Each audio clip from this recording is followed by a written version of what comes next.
라고 하다 보니까 거기다 더 오지가 있어요. 갑산이. 그래서 이제 갑산으로 경호선사가 넘어가게 되는 그런 슬픈 그거를 가지고 있는데, 이 사람은 다 어떻게 보면은 운명이라고 그게 정해진 수순이 아닐까라는 생각이 드는데, 사실 지금도 안타까운 건 뭐냐면 경호선사가 무슨 뭐 이서구 뭐 이런 사람 저기가 나오잖아요, 후신이. 근데 글쎄 제가 이 경호선사를 연구하다 보니까 아무래도 사람은 다시 오지 않냐. 그러니까 쉽게 말하면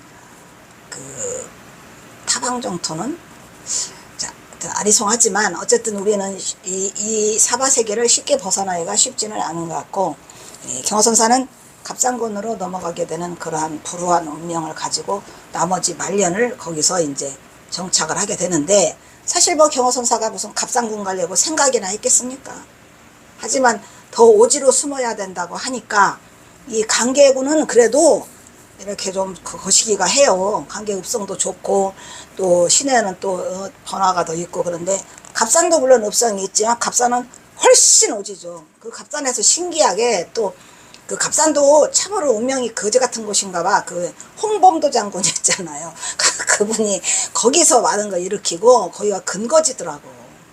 그러니까 하여튼 그냥 오지 중에 오지야. 그냥 중강진도 있고, 그런 곳으로 우리 경호선사가 스며들게 되는 비극적 운명을 받게 되는데, 이제 갑상군을 넘어가기 전에 지난번도 말했지만 거기는 무슨 제 아득포제, 이름도 얼마나 아득하면은 아득포제고, 얼마나 뻥 길게 뚫려 있으면 장뚜루벌이야.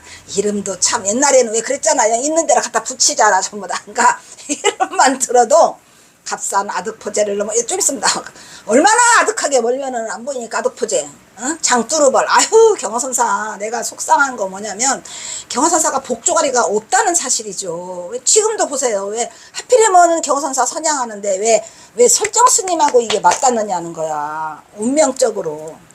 예를 들어서 저기 하게 좀 설정스님 말고 자승이라는 이런 큰 힘을 가진 사람이 경호스님의 제자다라고 했으면은 아마 경호사가 피가 쉬었을 건데, 하필이면은 아무것도 없는 개털인 설정스님한테 다가가지고, 설정스님도 또한 재수가 더러워. 설정이랑 나랑 둘이 만나면 맨날 무슨 얘기하는 줄 알아요?